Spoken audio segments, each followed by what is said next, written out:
نحمده ونصلي على رسوله الكريم اما بعد فاعوذ بالله من الشيطان الرجيم بسم الله الرحمن الرحيم رب اشرح لي صدري ويسر لي امري واحلل عقدة من لساني يفقهوا قولي. سب سے پہلے عقیدہ کی لغوی تعریف. عقیدہ کا لفظ کس سے ہے؟ عقد سے. عقد اور عقد کہتے ہیں ربط الشیء، کسی چیز کو باندھنا.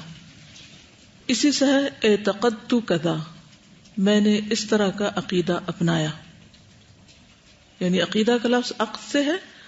عقد کا معنی گرہ لگانا اور اعتقدت کا معنی ہے میں نے عقیدہ بنایا، یعنی اپنے دین کے بارے میں گرہ لگائی. عقدت علیہ القلب والضمیر، میں نے اس بات پر دل اور ضمیر سے گرہ لگائی. یعنی عقیدہ پھر کیا ہوا کہ وہ چیز جس پر انسان اپنے دل و ضمیر کے ساتھ گرہ لگاتا ہے، اس کو باندھ لیتا ہے، جسے کہتا ہے نا کہ پلے باندھ لیتا ہے. اور عقیدہ وہ چیز ہے ما یدین بہ الانسان، جس کے ساتھ انسان اپنا دین اختیار کرتا ہے، جس پر انسان کے دین کا انحصار ہوتا ہے. کہا جاتا ہے کہ فلاں کا عقیدہ اچھا ہے، اس کا عقیدہ درست ہے، تو معنی کیا ہے؟ یعنی شک سے سلامت ہے، شک سے محفوظ ہے، درست ہے. تو بنیادی طور پر عقیدہ دل سے تعلق رکھنے والا عمل ہے، یعنی دل سے کسی چیز پر ایمان لانا اور اس کی تصدیق کرنا. واضح؟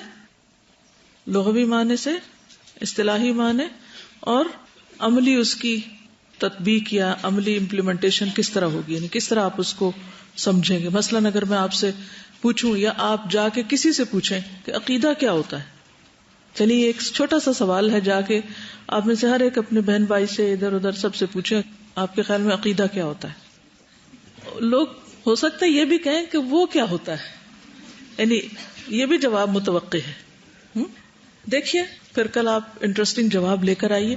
ایک چیز اور بھی کہ کسی سے بھی جب آپ سوال کریں گے تو اس میں بھی آپ نے بہت محتاط ہونا ہے.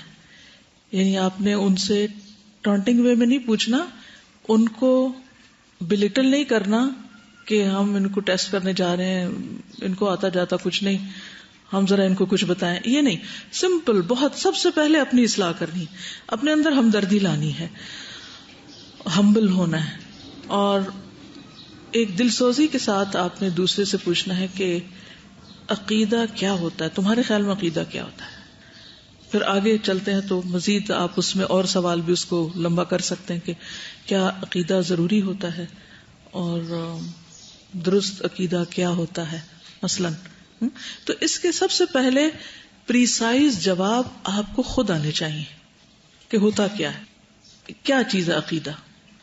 تو سمپل ورڈز میں عقیدہ وہ چیز ہے جس پر انسان کے دین کی بنیاد ہے، یعنی جس کے ساتھ انسان اپنا دین اختیار کرتا ہے. وہ پہلی برک، وہ پہلی گرہ، وہ پہلا سیڈ جس سے انسان کے عمل کا پھر پورا ایک درخت بنتا ہے. تو عقیدہ پھر کیا ہوا؟ شریعت میں عقیدہ کس کو کہتے ہیں؟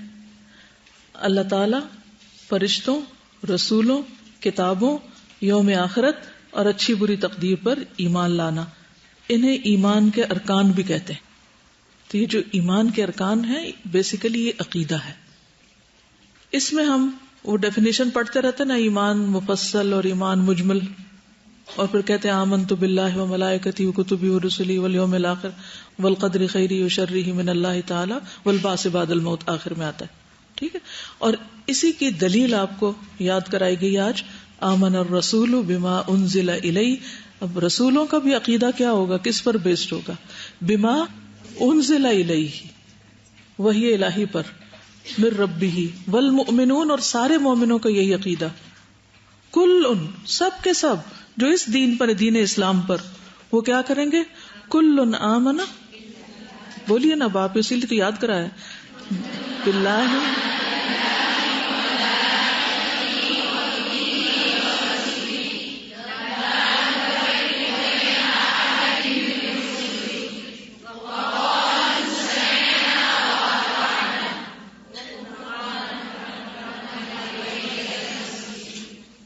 کہ کتنی سمجھ آتی ہے اس سے پوری بات. اس میں اگرچہ تقدیر کی بات نہیں، وہ دوسری جگہوں سے پتہ چلتی، لیکن یہاں اہم ترین جو بنیادی باتیں ہیں ان کا ذکر آ گیا ہے. اور اس کے بعد آپ دیکھیے کہ جب یہ آپ ایمان لے آئے، ایمان بالغیب سے تعلق رکھتی نہیں چیزیں، تو پھر آپ نے کیا کہنا ہے؟ سمعنا واطعنا.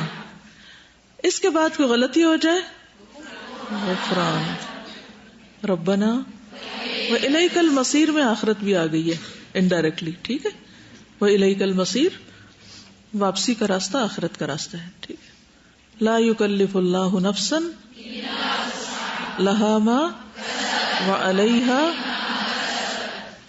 ربنا ان نسینا.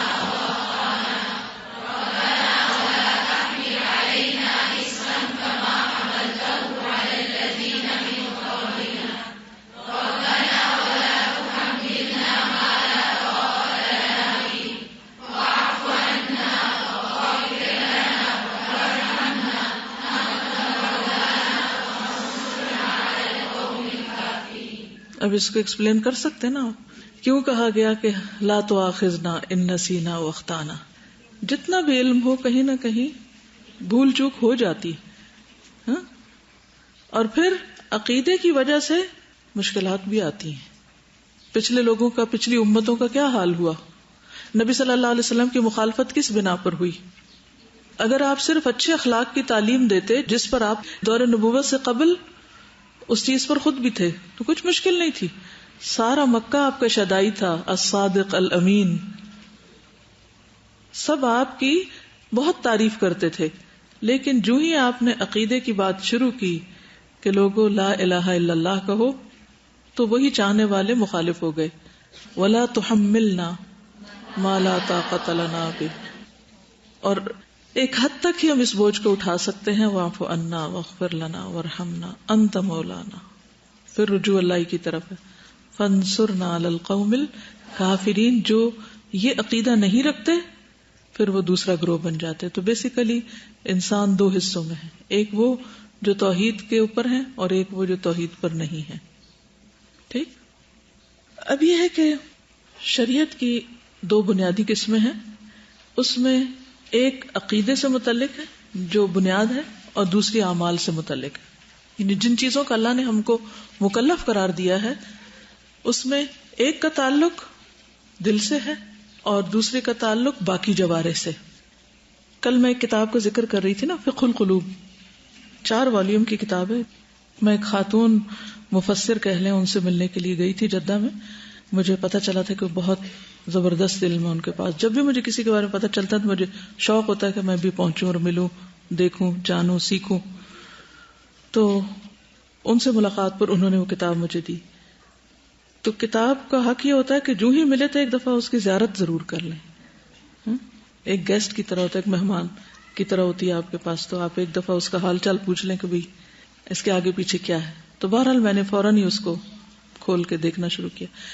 اتنی زبردست کتاب تھی، اور اس میں بہت ساری کتابیں میں نے اسی وقت نیت کی. میں مدینہ میں تھی تو میں اس کو پڑھ رہی تھی تو فوراً میں آپ لوگوں کو یاد کرتی، فوراً پیچھے پلٹتی کہ جاتے ہی میں نے اس کی فوٹو کاپی ایٹ لیسٹ اتنے پیجز کی کرا کے سب کو دیکھ کے اور اس کو پڑھا دینا ہے.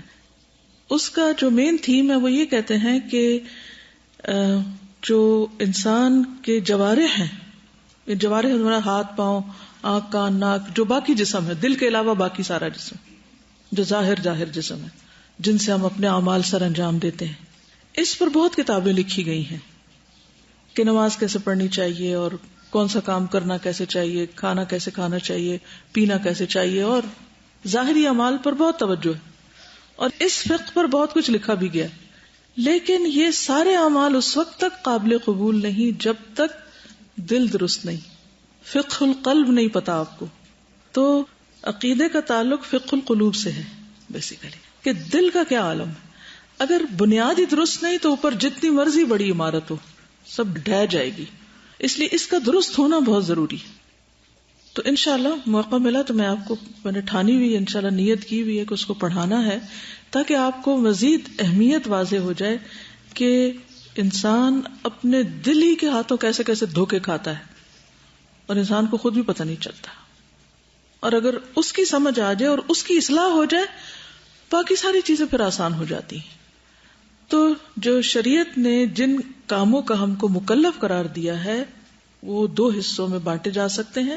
ایک حصہ ہے جو عقائد سے متعلق ہے اور ان عقائد کا تعلق دل سے ہے، اور دوسرا اعمال سے متعلق ہے اور اعمال کا تعلق جوارح سے ہے، یعنی باقی اعضاء سے ہے. ٹھیک ہے. تو اس لیے عام طور پر آپ جو اسلامک لٹریچر ہوگا اس میں 2 لفظ پڑھیں گے، اعتقادات اور عملیات. تو اعتقادات جو ہیں وہ چیزیں ہیں جن کا بظاہر عمل سے تعلق نہیں، لیکن وہ عمل کے اندر شامل اور عمل کا حصہ ہیں، لیکن بظاہر عمل سے تعلق نہیں، اس کا تعلق دل سے ہے. ٹھیک ہے. جیسے اللہ تعالیٰ پر ایمان، اس کی ربوبیت پر، اس کی عبادت کے واجب ہونے کا اعتقاد رکھنا کہ ہم اس کی عبادت ہی کے لیے پیدا کیے گئے ہیں. تو اس کو دین کی اصل قرار دیا جاتا ہے. یعنی جو دل سے متعلق اعمال ہیں یہ دین کی اصل ہیں، ان کو اصول بھی کہا جاتا ہے. اور آپ نے کبھی الاصول الثلاثہ کا نام سنا ہوگا، کبھی سنی یہ ٹرم؟ اسلام کے 3 بنیادی اصول. نہیں، سب نے سنا ہوا لیکن پتہ نہیں کیونکہ میں ٹرمینالوجی میں بول رہی ہوں. آپ کے ماں باپ نے بچپن سے آپ کو بتایا ہوگا کہ قبر میں جب فرشتے آتے ہیں منکر نکیر تو 3 سوال پوچھتے ہیں. کیا پوچھتے ہیں؟ من ربک، ما دینک، من نبیک. ان کو الاصول الثلاثہ کہا جاتا ہے. ان 3 سوالوں کے جواب جو ہیں یہ سب کو آنے چاہیے، کیونکہ پہلا ٹیسٹ مرنے کے بعد اس پر بیسڈ ہے. اس پر قبر کی تنگی کشادگی کا انحصار ہے. تو اس لیے بہت ضروری ہے کہ ان 3 سوالوں کے جواب ہر مسلمان کو بتاؤں. سب سے پہلا رب کا تعارف، کہ رب کون ہے، تو اس کی ربوبیت کا پتہ ہو، اس کے اسماء، اس کے صفات کا پتہ ہو. دوسرا دین، ما دینوں کا، اور پھر رسول صلی اللہ علیہ وسلم کے بارے میں. خیر موقع ملا کبھی تو میں انشاءاللہ ان 3 سوالوں کے جواب الگ سے بھی پڑھا دوں گی. لیکن فی الحال یہ یاد رکھیے کہ اسلام کے جو ارکان ہیں ان کو دل سے ماننا یہ اصل ہے، عقیدہ ہے، بنیاد ہے. ان میں سے اگر کوئی ایک چیز بھی مسنگ ہوگی، کوئی اللہ کو مانے رسول کو نہ مانے، رسول کو مانے فرشتے کو نہ مانے، فرشتوں کو مانے کوئی آخرت کو نہ مانے، تو وہ مسلمان ہی نہیں ہو سکتا. اس کی بنیاد ہی خراب، اس کا عقیدہ ہی درست نہیں. ٹھیک ہے.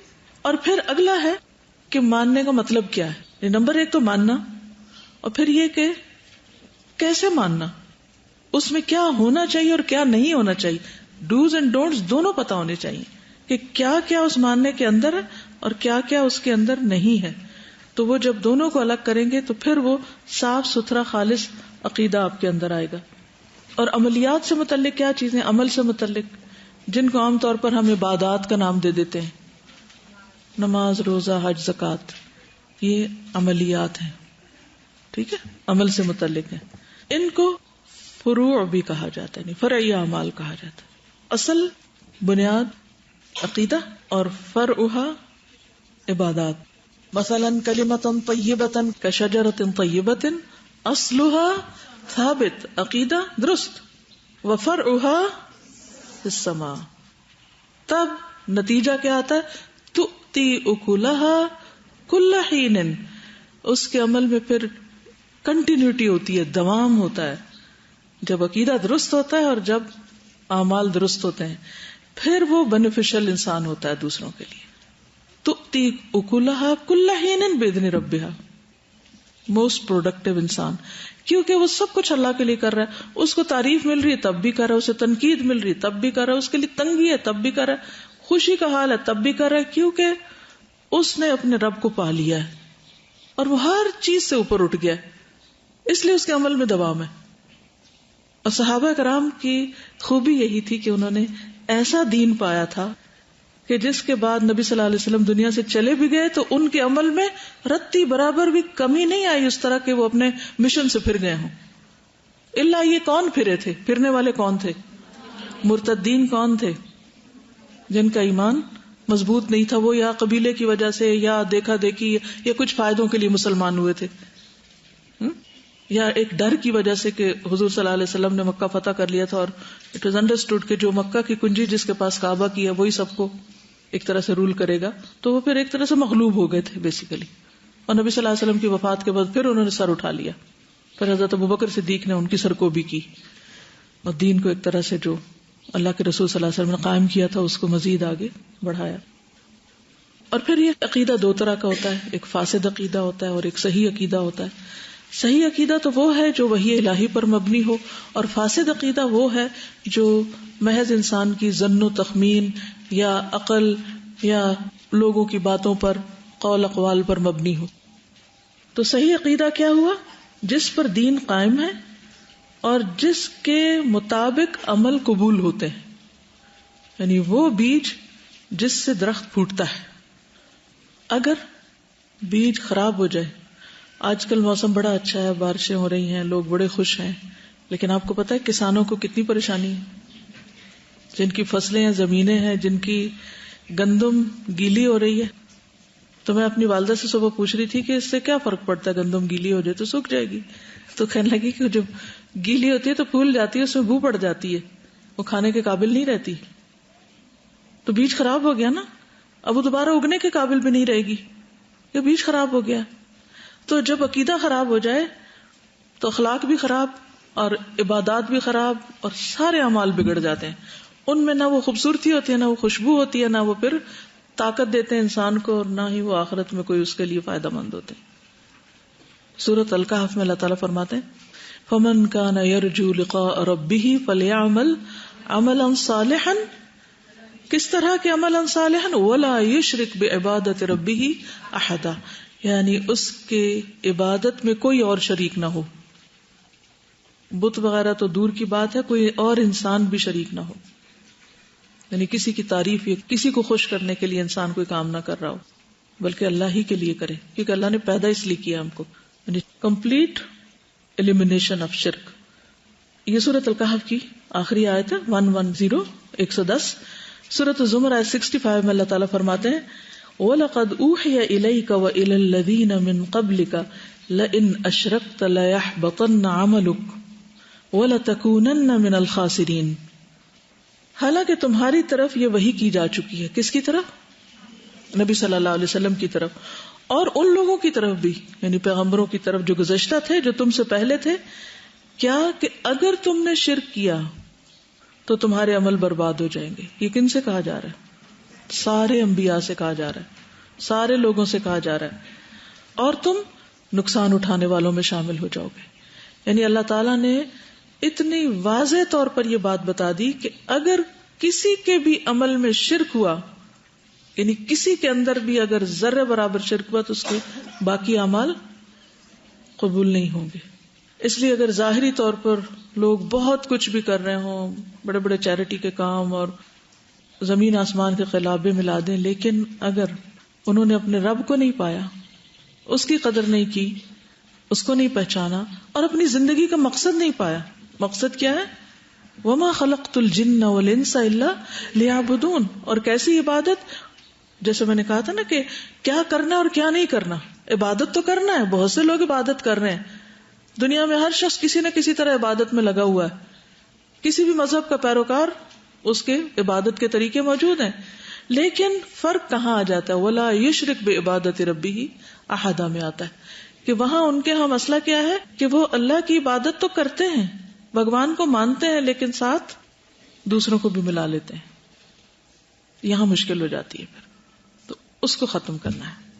اسی لیے لا الہ الا اللہ کہا گیا ہے.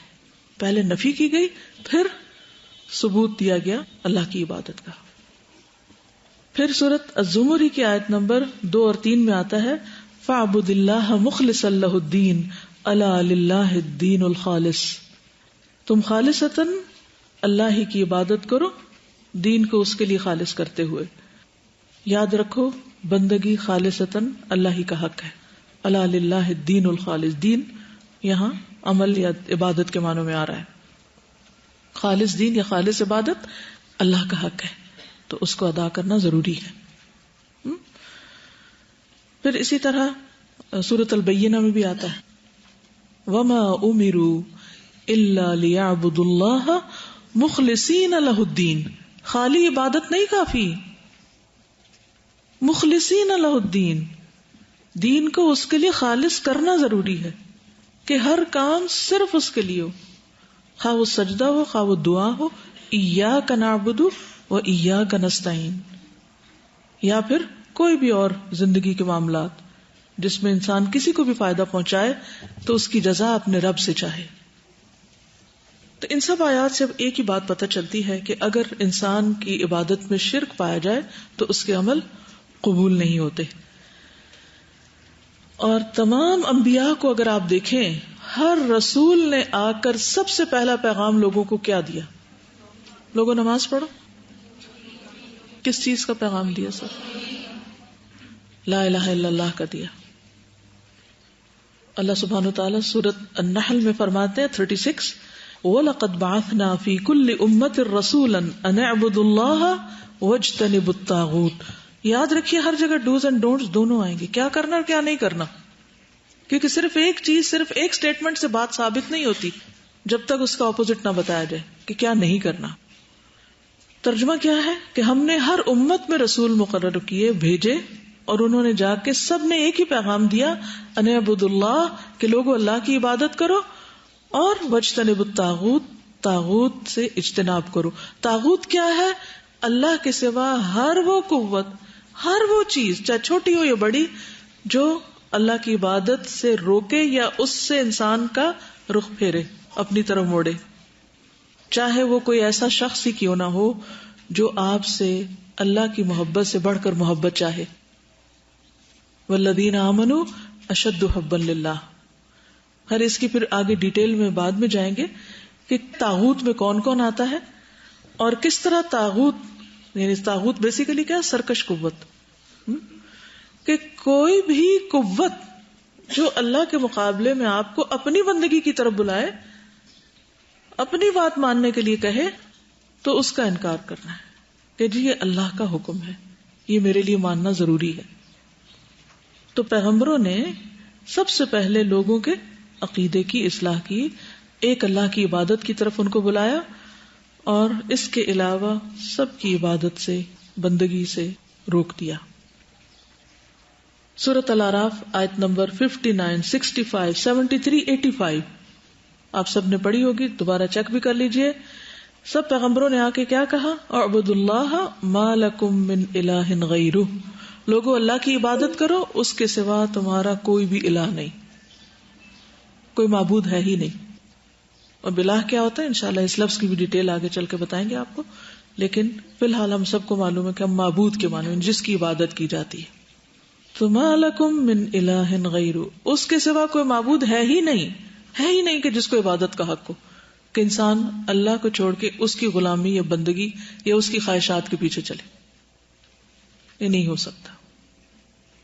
نوح علیہ السلام کی مخالفت کس بات پر تھی؟ اگر آپ صرف اخلاق کی تعلیم دیتے تو کوئی ان کو کچھ کہتا؟ کچھ بھی نہیں کہتے، سب بہت خوش ہوتے ہیں ان سے. ہود علیہ السلام کی مخالفت کیوں ہوئی؟ صالح علیہ السلام کے پیچھے کیوں لوگ پڑے؟ شعیب علیہ السلام کو کس چیز کی مخالفت تھی؟ ٹھیک ہے وہ ناپ تول میں کمی کی بات تھی، مگر وہ سیکنڈری بات تھی، بنیادی اسی توحید کی بات تھی. تو سارے انبیاء علیہم السلام نے اپنی اپنی قوموں سے ایک ہی بات کہی تھی. نبی صلی اللہ علیہ وسلم مکہ میں 13 سال ٹھہرے اور لوگوں کو توحید ہی کی دعوت دیتے رہے، کیونکہ اسی پر اسلام کی عمارت قائم ہوتی ہے. مدینہ میں آ کر پھر وہ عمارت تعمیر ہوئی، لیکن مکہ میں اس کی بنیادیں پڑی. ان سب چیزوں کی روشنی میں ہم سب کو بھی سب سے پہلے اپنی فکر کس بات میں کرنی چاہیے، یعنی میرا عقیدہ ہے کیا، اور وہ کتنا مضبوط ہے، وہ گرہ کتنی پکی ہے. مثلا آپ گر رہے ہیں کہیں سے اور آپ نے کوئی رسی پکڑنی ہے جس سے پکڑ کے آپ نے اوپر چڑھنا ہے، اور اگر آپ کو پتا ہو کہ وہ رسی کی جو گرہ ہے اوپر وہ ڈھیلی ہے تو پکڑیں گے اس کو، کیا وہ بچائے گی آپ کو رسی پکڑے ہوئے؟ ہم نے دین کی ڈھیلی ڈھالی رسی پکڑی ہوئی ہے اور جو وہ گرہ لگائی ہوئی ہے اس کی دل میں، وہ ایسے ہی ہے کہ بس ٹھیک ہے دین تب بھی ٹھیک ہے، نہیں ہے تو بھی کوئی بات نہیں، سو وٹ، اتنی بڑی امپورٹنٹ کیا چیز ہے، کیا فرق پڑتا ہے. حالانکہ اسی پر انسان کی کامیابی یا ناکامی کا انحصار ہے. نبی صلی اللہ علیہ وسلم نے فرمایا کہ ایمان تمہارے پیٹوں میں اسی طرح پرانا ہو جاتا ہے جیسے کپڑا پرانا ہوتا ہے. یعنی یہ نہیں کہ آپ نے ایک دفعہ لا الہ الا اللہ پڑھ لیا تو کافی ہو گیا، وہ پرانا بھی ہو جاتا ہے، پھر اس کی تجدید ضروری ہوتی. ٹھیک ہے.